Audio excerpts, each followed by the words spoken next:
DJ Simi.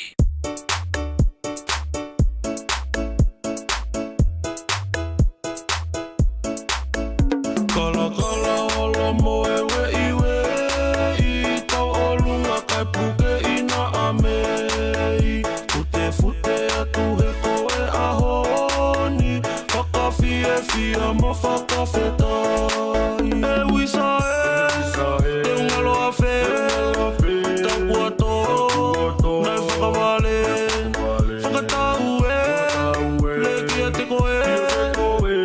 Mamahi a e loto kua pe E watu ke kolofungani